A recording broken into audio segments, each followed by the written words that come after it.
Hello and welcome to the Her Drive podcast. This is a show that is dedicated to sharing the stories of inspirational women who are not only just touch my heart and inspire me, but are out there in the world really doing work in whatever field they are most called to work within. So we've had all different walks of life of women. And I'm really excited for today's guest. She is a multi-hyphenate. We have a lot of multi-hyphenates on the show. And that to me speaks so much of a person's character, their curiosity, and their willingness to really fulfill this desire to grow, shift, and also embrace pivots and changes. So today's guest is Lisa DeAngelis. She is a holistic change practitioner, an author of Embracing the Unknown, Exploring the Pathways to Change, a teacher and a speaker, and also just, as we mentioned, like this holistic change expert, but truly an expert in the art of navigating sustainable change. So hello, Lisa. Welcome to Her Drive.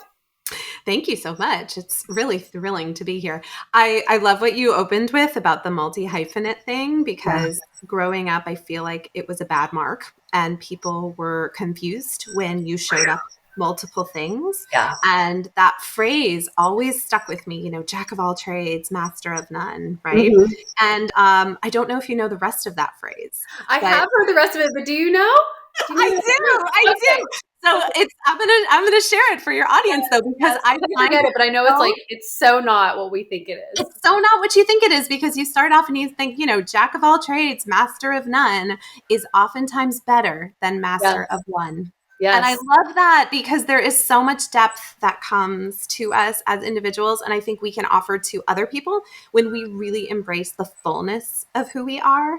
Mm-hmm. And it's not something that's always super celebrated. So thank you for starting it off with that tone. Oh, well, you are welcome. And I think in this day and age, just sound like a grandma, I think that this is such a wonderful time to be the jack of all trades, right? Like we are really called into having a bunch of different skills. I remember being a undergrad in journalism, and my journalism professors telling all of us, you're going to have to learn how to do everything, all the different technologies. And we're really projecting a lot of fear onto what was to come with technology and the merging of different journalistic styles. And anyway, it was kind of like this fear-based thing. But now, you look back and like, wow, that they were fearful, but that helped me embrace even more change and be willing and acceptable to taking on a lot of different loads. And now we all have so many varied skill sets. And I think that they just link together. And I'm curious what your thoughts are on how, if there's like a common thread or whatnot. Oh, absolutely. I think the idea that we can be sort of one thing in a compartment without connection to the others is where I start to get creative and find the loopholes. That's how I describe it. I'm a loophole person. Some people are in the box. Some people are outside the box. I'm a loophole person. So I always want to understand as much as I can so I can figure out how to make the most of a situation. And in the world of change, I've realized that looks a lot like turning things completely on their heads, just to really make sure I'm understanding from every possible angle why something is the way it is and how it might be looked at differently. So I've been in a big mode, just sort of on what you were saying, is sort of scarcity is a total myth. Separation is a total lie. We are all completely interconnected. And we've got to start throwing some of these we make assumptions about the things that we think are true or have defined us in the past, when in reality, we are always a fluid spectrum. I've started thinking of my life like a soundboard where I can sort of raise and lower the levels at any given moment. And that fluid movement through all the different aspects of who I am is really the best way I can show up in a way that just supports who I am and who I want to be. And I think that feels super powerful. That sounds extremely powerful. And also for some people, out of reach, at least from where they're at right now.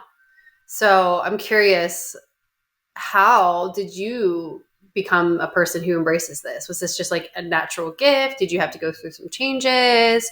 What's your story around it? That's so funny.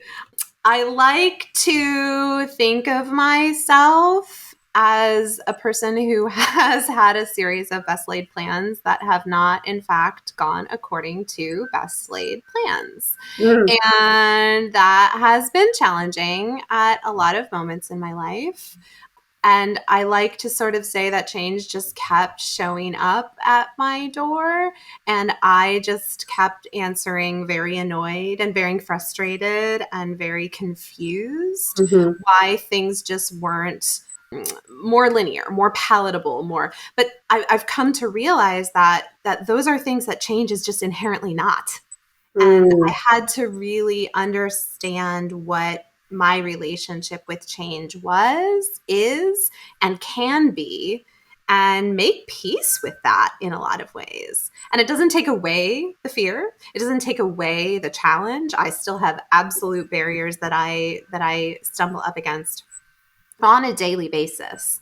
But I do recognize that I don't I don't need to look outside myself for the answers. mm, There is an intuitive sense of knowing if I can quiet out the noise and really learn to tune into this idea that the interconnection of who we are in the world is actually what allows us to move through it in a way that supports our evolution. That's really what we're doing. We're constantly evolving people that mhm. show up in the world in different ways based on what we're called to do and what we feel drawn to contribute. And I think that's a beautiful way to look at the world. I love that. I was in full transparency an ayahuasca ceremony last year. And I won't go into the whole story, but there was a moment within the ceremony where it was during the day, which is unusual that we were doing it then. But anyway, I lifted up my mask and I was just in the medicine. And I was looking around the room and I had just done something, I don't know, an hour before that was pretty wild for me. But my spirits were like telling me to go do this thing. And it caused a chain reaction within the group. And then it also released me from a certain fear of showing who I am. But anyway, when I was looking around the room after having that experience, I was like, wow, I can identify everyone's role in our society. And it was like this group of, I don't know, maybe 30 people, but I'm like, everybody here represents a type of something that is needed in order for all of us to function. And I think it's really helpful when we can identify where we are at in our life and what our role is, maybe not for our entirety of our lifetime, but maybe what is it right now? And if I can accept this thing that I am right now and know that this might be a phase, like we think about like archetypes or I don't know, even just a normal life, you're a child, you're a teenager, etc. You're now in your 20s. There's different ways to identify where you're meant to be. So for me, that was a really huge moment of one, accepting myself, accepting where other people are, and then embracing that, oh, this is where I'm at right now, but I won't be here forever. But I'm going to accept this begrudgingly and also with gratitude. So I'm curious, in your own journey, what are some like bigger, let me say bigger, more like crystalline moments of when you were like, shoot, I'm really in the void of change here and had to like accept it? Mm. Well, one of the most fairly recent, but also catalytic moments for me was during the pandemic. And as I sort of lovingly refer to the time, it had a way of really revealing cracks in the foundations. Yeah. And I think a lot of people came to some understandings of pieces of their lives that they had been able to just ignore and walk over and just sort of say, ooh, there's a little bump there. Maybe I should do something about that sometime. And Mm, mine sort of hit a little deeper, and I fell into a place where I had no choice but to front it. I lived alone. I was really thrown into, as so many people were during that time, a lot of confusion and fear and just sort of insecurity about what this time period would mean for the next phases of my life. And so I started asking myself important questions like, what am I doing here? Why did I move here in the first place? What's keeping me here? And at the time I was living in Chicago, and I just realized that choice, the choice to move there a decade prior, had really not been, because it was something that I really had sat down and chosen and made steps towards. It was an easy choice. It made a lot of sense. Yeah. Things were kind of easy steps in that direction. It's sort of one of those images in my brain where you come up against a fork in the road, and one is like really bright and has a lot of flowers along the path, and the other one is a little bit wooded and a little bit, I took the really shiny, flowery path, and it was wonderful until I got to the point where I said, I think my work is to dig through the weeds. I think my next work is to actually walk these harder steps, challenge myself, ask myself if I'm really doing all of the things I feel like I want to be doing, I'm meant to be doing, and I'm capable of contributing.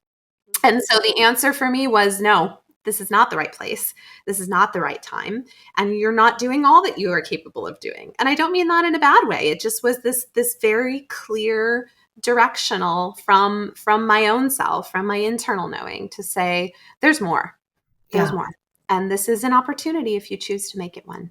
And so in the middle of the pandemic, I moved across the country. I moved to New York City, where I'd always wanted to live. And I know. I don't know if this is going to be video, but you just dropped your head laughing because everyone was mass Yeah, people exiting are New York City. escaping New York.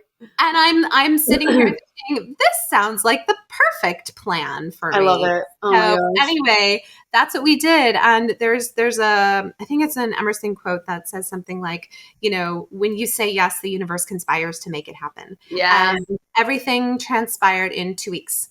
And Wow. then in a span of 8 weeks, I had moved. I had completely moved and started a new phase and chapter of my life in April of 2021. So that was one of the more recent moments. And getting to New York, grounding into a new version of who I could be in the world, really showed me a lot. It really allowed me to see that in a lot of ways, my life was wonderful.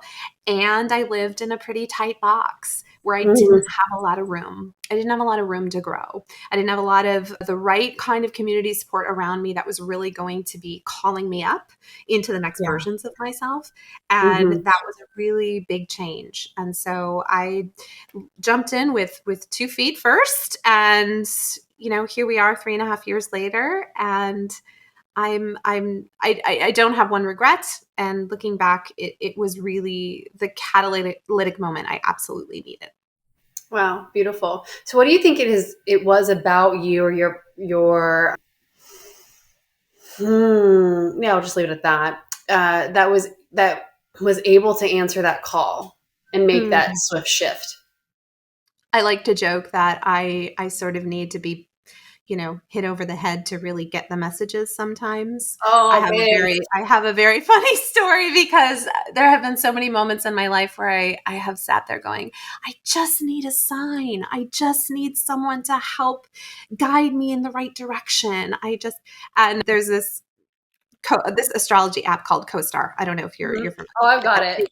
Yeah, of course, right? And I'll check my CoStar, and they sort of have a little bit of, I don't know how you would describe it, a little bit of a kitschy one phrase thing that they open with, right, each day. And so that next morning, I opened my CoStar app, and I kid you not, it said, "Don't wait for a sign." And I Okay. thought to myself, I've been literally sitting here saying, I just need a sign. And my sign was, don't wait for a sign. Just make choices. You cannot get You're any more like, distinct than we've that. been giving you signs. You're ignoring them. Yeah. Exactly. So it really has been moments like that where time and time and time again, the answer has always been, you know what you need to do. Yeah. And me sitting here kicking and screaming, going, if I knew what I needed to do, I would obviously be doing it. But, things happen for a reason. And I've been on my own journey over the last number of years. And really this topic of change, this topic of what it means to move through life gracefully and navigate sustainable growth has arisen out of my own journey, but also sitting intimately with so many people through these moments in their lives where they have been scared, they have been confused, they have been nervous, they have been unsure. And to have the space to sit with someone who can receive that fear and help ask questions has made all of the difference. And so I had this push to write this book, and I thought, I'm going to write the quintessential book on change, and change in five easy steps, or how to change for, the 21st century, any of these titles that this book could have been. But as soon as I started writing, it became abundantly clear to me, I can't tell anyone how to change. It's not my place to tell you what you need to do with your life. But what I can do is tell you that I've been there through a lot of these moments and sat with people through countless more. And I've seen the pitfalls. I've watched the barriers. And I also can support you in asking the right questions to help you figure out what your next steps are. And that feels like a really big gift. And frankly, something I think the world needs. We're all looking for a quick fix. And it's really easy to go into a doctor's office or, anybody and just say, just fix me. But the reality is, when we are the ones that take back that autonomy of our growth and our healing journey, we can emerge the strongest and most empowered versions of ourselves. And that's what's going to change the world. Mm-hmm. We all love to think we're going to be the biggest name and do the biggest thing, but we change the world every single time we connect with someone in a meaningful way, and we share a little bit of our truth and we receive theirs. That is really how the world shifts, little by little. It doesn't happen in one fell swoop or with a click of a button. So that was sort of my mission and my goal when I set out to write this book. And frankly, I was just humbled and surprised all along the way by what happened. Once I said yes to writing the book. I think that's such an honest share.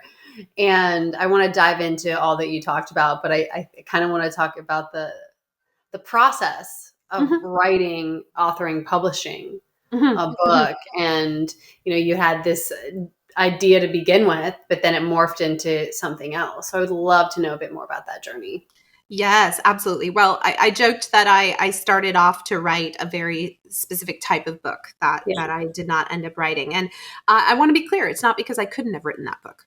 I probably could have if I wanted to, but I had a wonderful session with one of my editors, one of my many editors, and I jokingly call it my writing therapy session, because I went in and I spent half the call crying, because it was supposed to be this big ideas conversation. What do you want your book to do in the world? What is your mission? And I just broke down because I thought, I'm such an imposter. Who am I to say I can tell anybody how to change? And it was when I was struggling with all of this stuff. And, she said something to me that just felt so wise. It was so wise, really. She just said, you're not an expert. No one really is. People can have degrees. People can learn a lot about a lot of things. But this idea that there is one quintessential expert on something is a little outdated. She said, I don't know a lot about you, but what I do know is that you need to write from who you are. And what I see is that you are someone who is a guide, a mentor, and a friend. And she said, and what if you wrote the book as that version of you? And something clicked in that conversation, and that permission to come through with my voice authentically as I really speak and engage with people in the world, that was what really opened the floodgates, so to speak. And when that happened, all of a sudden, it was a process of co-creation. I was sitting down to write, and I will tell you, I sat down a lot of hours to write. And it was one of the most disciplined things I've ever done. I'm a pretty disciplined person, but I had to be ruthless about protecting my time and creating space for this creative journey to unfold.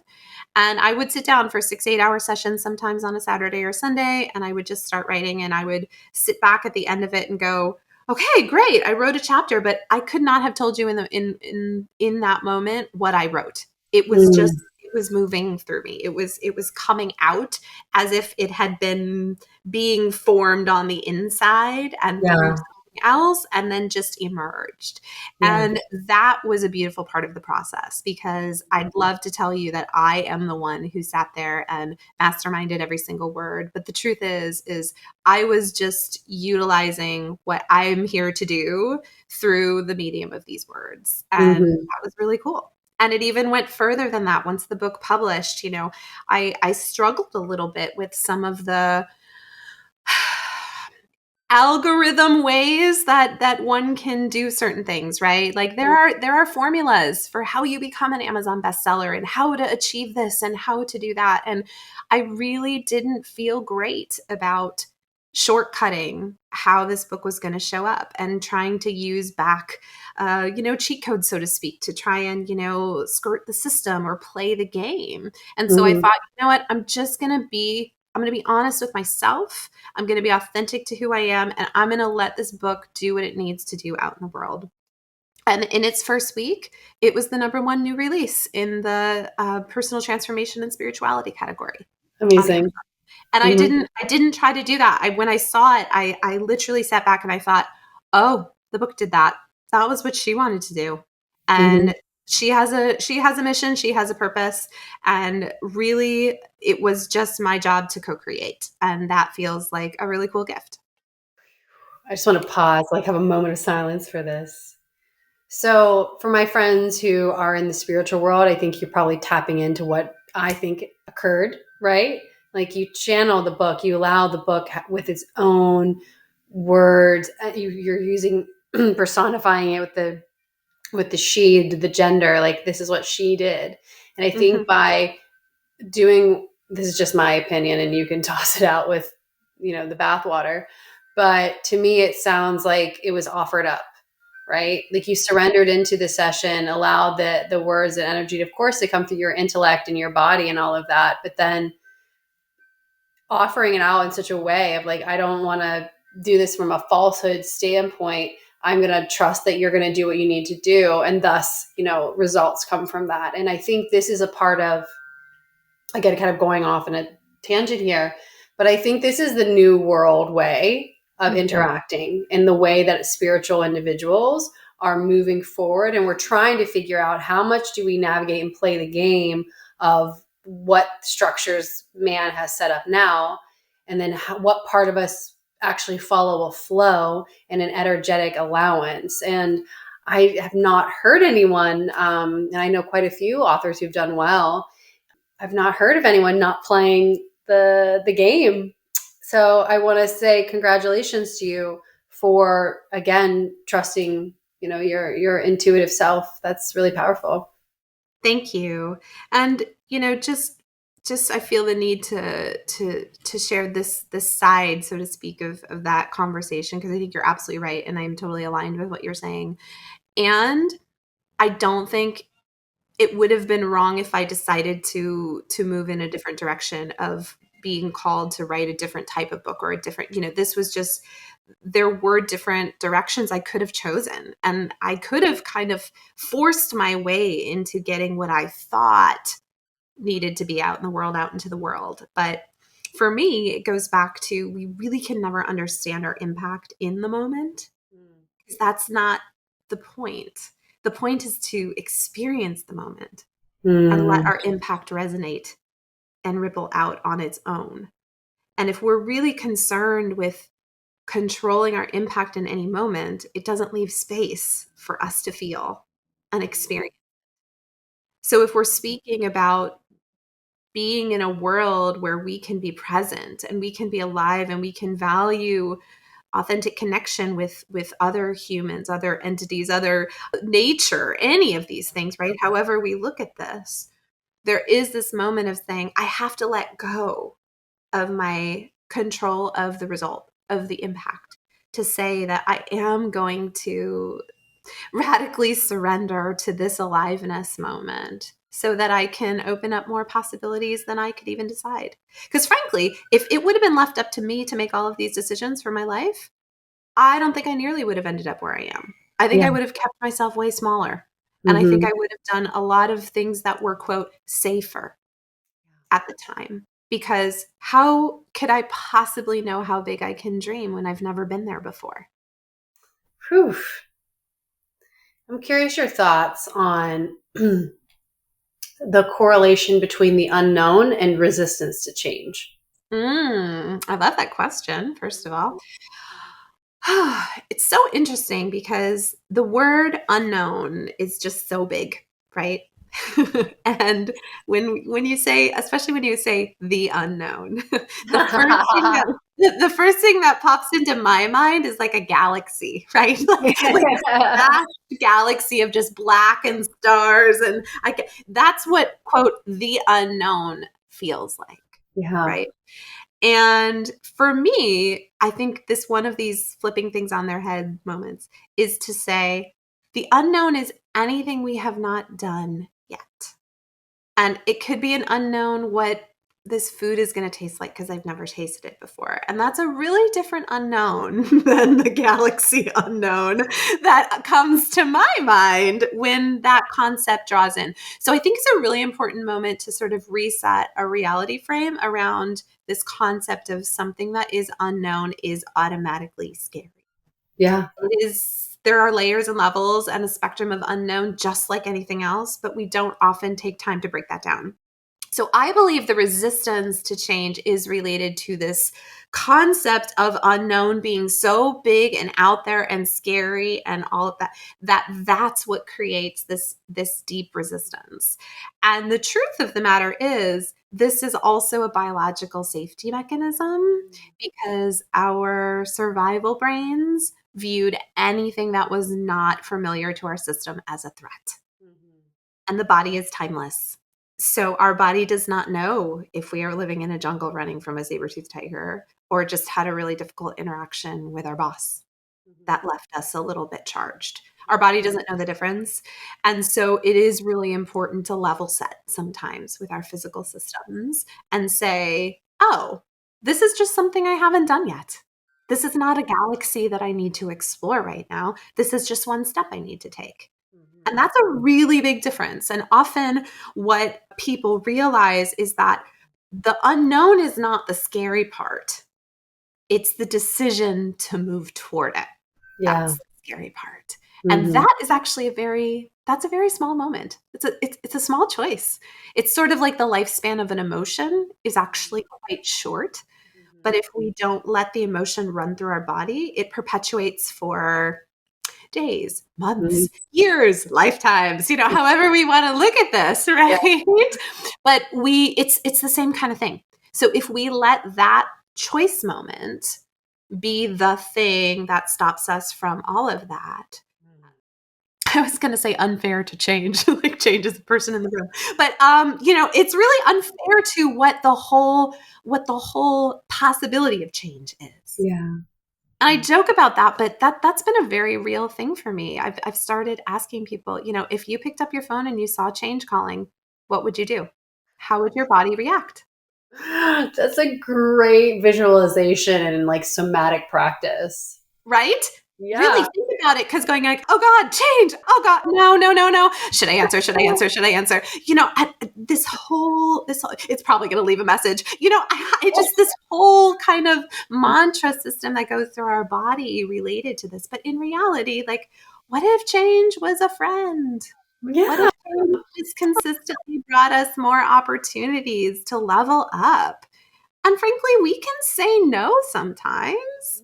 Sometimes the pull is too strong and we can't, and we know that internally, but we can decide, we can say not now, right? So it's like throwing out the now or never, do or die. The unknown is a galaxy that you have to explore on your own in the dark without a spaceship. We have to throw out all of those extremes and bring it back to the realities of like what we're working with if we held it in our hands. And we were just like, what do we got here? What do we got here? Well, when you put it like that, easy, easy. I don't know. I've changed a lot, and I'm constantly. Sometimes I'm like, I think I'm addicted to change, but obviously, like not in every single aspect of life. But for beyond just like the reframing, for someone who is petrified of change, what would be like your number one advice for them? Something they can apply to their life today. Yeah, that's a great question. So, first of all, is grace and compassion for yourself, because it is not easy what anybody is asked to do. So in a petrified state, I think we have to just pause and be like, oh man, you're scared, we're scared, and that's Yeah. okay, right? Making Mhm. that okay, because if we are already fighting it from that first moment, we're sort of already on a path where we're going to be really challenged. But three of the tools and resources that I think are just sort of the most useful and valuable things are what I call like my tool arc for change, right? Because change is not a fixed thing, and so we need flexible tools. So I love this idea of an arc, right? A tool arc. But it's adaptability, resilience, and courage. Mm. And those three things are things that we all have. They're Yeah. not things you have to go find. They're not things you have to seek outside of you. Everyone has these things. You have been adaptable anytime you have made a change. And anybody who says, I have never changed, I'm sorry, you grew up, you went through puberty, we go through change all the time, and we have to adapt. We are forced to adapt because of the world we live in, right? Resilience, some people argue with me, right? Literally, anytime you have fallen, failed, tried, and needed to try again, that is resilience in action. And courage, right? I get a lot of people that say, well, I'm not a very brave person. I don't have a lot of courage. Are you kidding me? Sometimes waking up and doing the thing, going outside when you're not feeling like it, stepping into a world where you don't know anyone or a room where you don't know anybody and just saying hello, like those are all courageous acts, but we don't name them. Right. We don't actually take the time to wire our system to say, that was courage, that was resilience, that was being adaptable. And the more that we actually strengthen those muscles, then we can actually, those change muscles, I'll call them, that's when we get traction there. So changing does not mean overnight. It really doesn't. It means making a choice and moving with it, or making a choice and then deciding not to do it and revisiting it tomorrow. But it's all, what happens if no choice was the wrong choice? Mm. I think that's what's important to tell people who are petrified, because their systems are thinking so far ahead about the results that often they cannot even see, the forest through the trees, as the saying goes. So I Yeah. think that's really important to remember. And I just want to share, I mean, this is a personal story, so I don't share it a ton, but it feels relevant in this moment. But there's also a reason we don't change fast and overnight. There's a reason that a woman is pregnant and it takes months for her body to change, and it happens gradually. I had a breast reduction surgery the end of May, and it was a long time coming, a couple decades of this being something that was really challenging for my system. And I literally woke up 9 hours later and had a different body. Mm. And it took me probably a month and a half, maybe more, for my brain to really connect to what had happened. And it was really challenging to have it happen so fast, because I could not intellectually grab onto what had happened to my physical body. I could see it. I could look in a mirror and see what had happened, the change. And this was a desired change. This wasn't something I didn't want. But there is this whole space that I had to navigate of saying, how do I integrate this into who I am and really take these steps? Because I didn't have time for it to gradually happen. I woke up and had to work on kind of retrofitting my system's understanding of what my physical body was with this change that had happened. Mm. So sometimes it can be painful. That change is a process. But mostly, I think it's a huge gift, because I don't think many of us really understand how difficult it is to change quickly and keep our sort of wits about us in a sense where we can stay grounded. I love all that you just shared. For those people who are more geared towards change and more accepting of it, and they feel like they're not changing fast enough. Mm-hmm. Mhm. Like I'm not moving fast enough. This isn't working fast enough. Like I know it will. It's just like, dang it, I'm putting forth all my effort. Mhm. Why don't things move faster? But I think Mhm. it's for the same reason, I'm guessing, right? Mhm. All of our systems and society around us needs to recognize us in smaller bites, I'm guessing.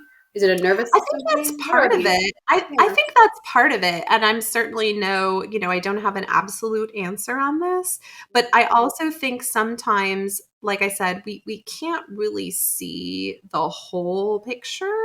So sometimes we don't even realize that we needed to kind of one other piece needed to click in place for us to more easily work our Yeah. way through something, and that Yeah. can totally be frustrating in the meantime. But I think also another piece is this idea of what actually helps us navigate sustainable change long term. Like the last part of my book, I titled "Changing Forever," which is sort of a funny, if we want to be people who are open and adaptable and working through change in a graceful way for the rest of our lives, like what does that look like? And the opening chapter of that section is called "It's Not a Diet, It's a Lifestyle," right? And sometimes when we're shifting like that, we have to recognize that we have to stay in alignment with the core values of who we are. And one of the core values I pull out, they line up with the word align, but authenticity, learning, intentionality, gratitude, and nurturing. But the one that kind of gets ignored is the nurturing piece, is because we have to continue to take care of ourselves through this process. Sometimes when I work with people, I see them wanting to move so fast that they're not totally seeing that their system is tired, Yeah. that they're a little bit, that they can't exactly, they haven't felt the come down of how much has shifted already so fast, that there might need to be some plugging in, some Yeah. recharging that needs to happen Yeah. before they're really fully resourced in a way that they can sort of loop back into the next phase.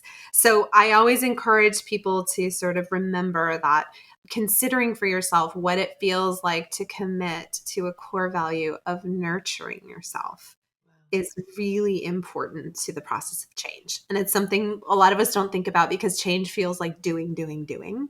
But Yeah. really taking care of ourselves so we can be ready for whatever comes. And I keep using the word resourced, but the most full we can be, right? Sometimes I'll talk to people about the analogy of if you have a glass and you're pouring something into it and you sort of like pour, take a sip, pour, take a sip, pour, take a sip. Like you're mostly drinking water or juice or whatever you're drinking that's been sitting there for a while. But if you just gulp down that entire glass, it gets to get refilled with all fresh water, right?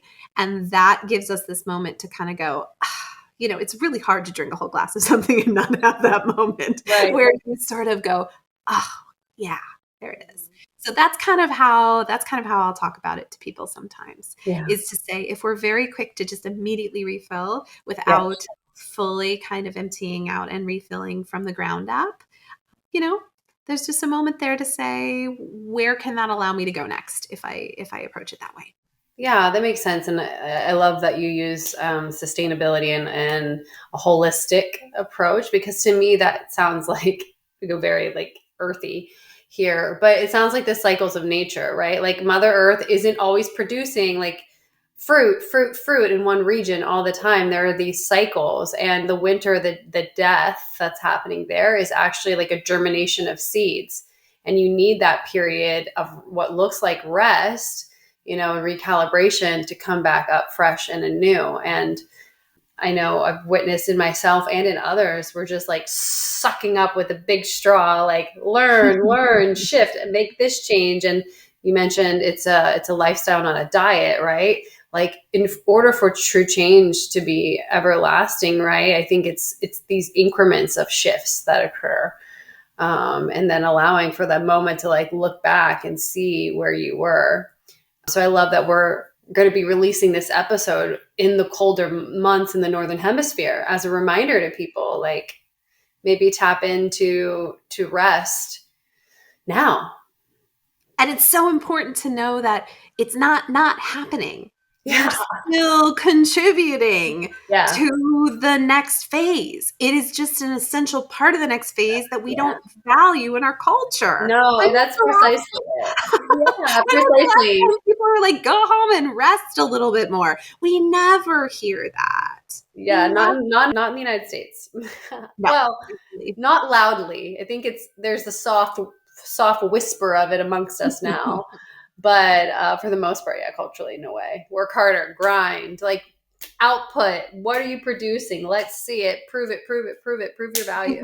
Results. Yeah, which is why Yeah. I sort of say like we also have to look at process, right? And I am a progress over perfection person all day long, and Yeah. try my best to walk my talk. I always get. I have my hangups too. I do not claim to have a full handle on this, and I am absolutely still learning. But you bring up a good point with nature, right? I mean, there are so many shining examples of growth and transformation in nature, and I don't have to tell you the butterfly is a beautiful one. But for those who don't know, when the caterpillar goes into the cocoon, there is a moment where if you break open the cocoon, it will be nothing but goo. It is legit has broken down to a complete cellular level, and it cannot live on its own. Like if you broke it, that would be it. It would be done. But what I love about the process with caterpillar butterfly transformation is that the cells that retain the ability to rebuild are called imaginal cells.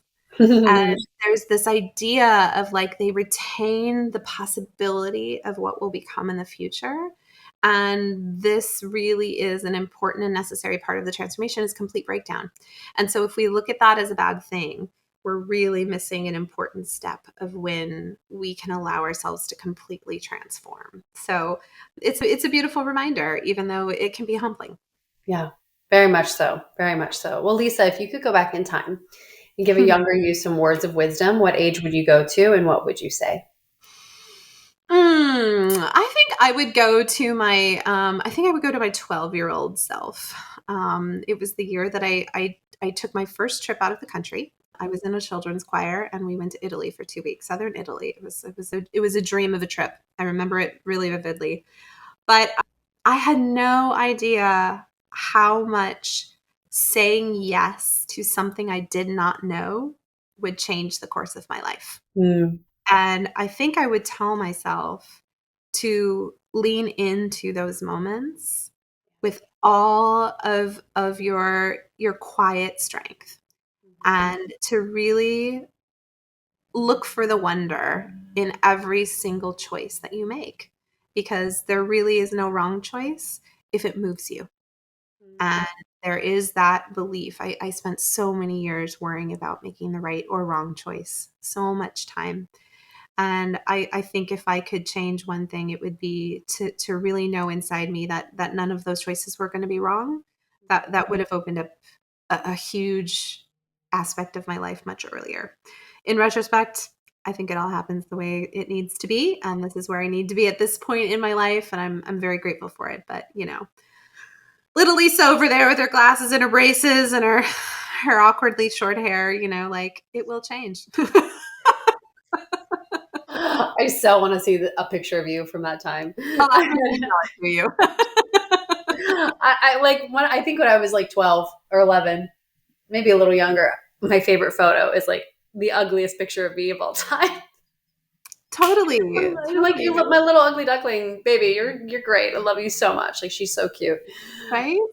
But yeah, well, those are sage words of wisdom for all of us, and I appreciate you sharing. And just to wrap up, is there anything else you'd like to share? And also, where can everyone find your work and your book and all the things? Well, gosh, I just want to share that leaning into to open connection is the best way to start exercising your change muscle. And I think this conversation just reinforces for me, just as so many people that I meet that I resonate with do, that we never know what directions our life is going to take. And I just hope that something that we discussed today, you'll just plant away for a day that you need it. And I truly believe that that's how it works. Is, you know, we're planting seeds all of the time, just as much as we're harvesting the flowers. So plant some seeds and know that it will come to fruition exactly when you need it to, which is great. I would love for people to check out my book, Embracing the Unknown. You can get it on Amazon or Target, Barnes & Noble, anywhere online that sells books, obviously. I'm going to set up a promo code for your listeners, Cynthia, for a 99-cent ebook. So anybody who wants to go onto my website and grab that, maybe in the show notes or whatever, we can just do a little code for how to do that. Perfect. But my website is just my name, www.lisadeangelis.com. And I'd love to connect with you. LinkedIn, Instagram, whatever feels good to you. And keep listening and liking. Cynthia's doing great things. And I'm really pleased to have been able to be here in conversation with her today. Well, you planted so many seeds in me and also just like added some fertilizer to some that had already been planted in this conversation. So I appreciate you so much. And of course, I appreciate all the listeners that are tuning in. Please check out all of Lisa's work. And yeah, please like the show, share it, because the more that we get positive, inspired, honest conversations out there and shared amongst our people, the bigger and better we all feel inside of our hearts. And it just touches me so much that you all listened. So see you next time. And thanks, Lisa. Thank you.